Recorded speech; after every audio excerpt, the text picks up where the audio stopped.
সুপ্রিয় স্নেহের সেকেন্ড সেমিস্টারের ছাত্রছাত্রীরা, তোমাদের আমি প্রিভিয়াস ভিডিওতে আলোচনা করেছিলাম পরিবেশবিদ্যার 5 নম্বরের প্রশ্নের গুরুত্বপূর্ণ প্রশ্নগুলো নিয়ে। তো তোমাদের আজকের এই ভিডিওতে আমি আলোচনা করব তোমাদের, আমি প্রিভিয়াস ভিডিওতে ইউনিট 1 মানে প্রথম অধ্যায় থেকে কোশ্চেন ইম্পর্টেন্ট বলে দিয়েছি। মাত্র 4টি প্রশ্ন বলেছি, যে 4টি প্রশ্ন পড়লে সেখান থেকে তোমরা একটি 5 নম্বরের প্রশ্ন এবং দুটি 2 নম্বরের প্রশ্ন কমন পেয়ে যাবে। এবং 2 নম্বরের প্রশ্ন কিন্তু আমি তোমাদের উত্তর সহ আলোচনা করে দিয়েছি, তোমাদের প্লে লিস্ট রয়েছে, তোমরা গিয়ে চেক করে নেবে। তো দেখো, আমাদের দ্বিতীয় অধ্যায় থেকে কি প্রশ্ন পড়ব। প্রথম প্রশ্ন যেটি পড়ব, জীব বৈচিত্র্য আইন কাকে বলে, এর উদ্দেশ্য ও বৈশিষ্ট্য লেখো। এই প্রশ্নটি ভালো করে পড়ব।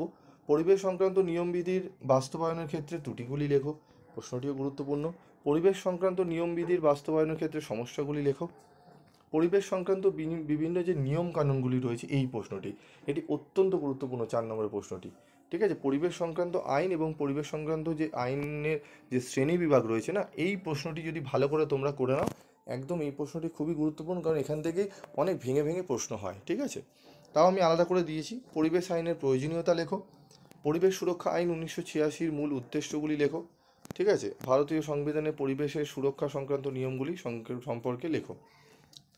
ঠিক আছে, তো এই প্রশ্নটি পড়বে। তারপর রয়েছে আমাদের আর প্রশ্ন, বন্য প্রাণী। আমি মানে এগুলো আলাদা আলাদা করে, অনেকে এই প্রশ্নটি একটি প্রশ্নই হয়তো তোমরা পড়েছো। ঠিক আছে, প্রশ্নগুলো অনেক ভাগ রয়েছে। ঠিক আছে, আলাদা আলাদা করে না দিলে তোমরা কোন শ্রেণীবিভাগটা হয়তো কয়েকটা শ্রেণীবিভাগ তোমরা বাদ দিয়ে চলে যাবে, স্কিপ করে যাবে বা পড়বে না, তখন সেটি হয়তো দিয়ে দিতে পারে। তাই আমি আলাদা আলাদা করে শ্রেণীবিভাগগুলো বা যেগুলো বন্য আইনগুলো যে কতগুলো ভাগ রয়েছে, সেই ভাগগুলোকে তুলে ধরে আমি কোশ্চেনগুলো করেছি। এত পড়ার প্রয়োজনও পড়বে না, যেগুলো স্টার রয়েছে সেগুলো ভালো করে পড়বে। ঠিক আছে, আর অল্প অল্প করে এই আইন সম্পর্কে একটু জেনে যাবে, তাহলেই হবে।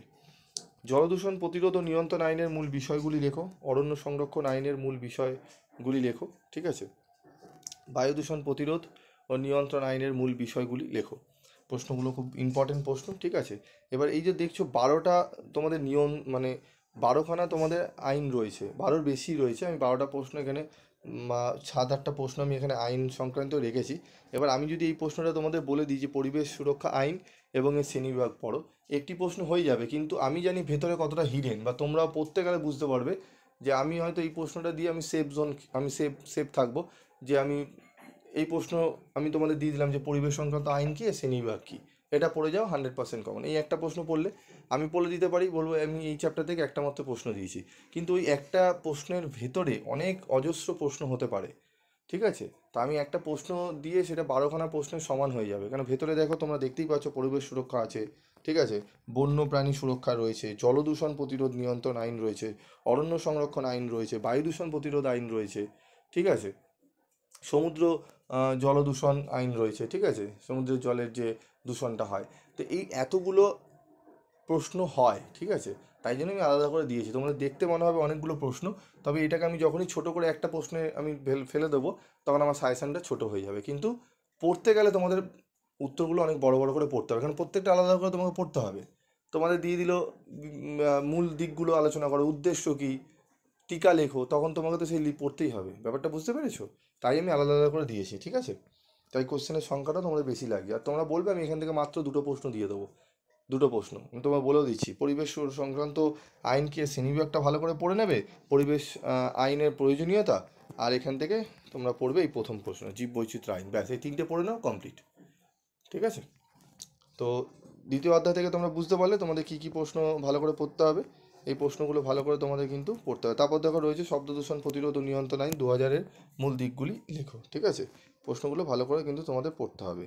তারপরে যে প্রশ্নটি রয়েছে, টিকা লেখো। এই প্রশ্নটি অত্যন্ত গুরুত্বপূর্ণ, এখান থেকে বহু প্রশ্ন তোমাদের আসবে। কি প্রশ্ন?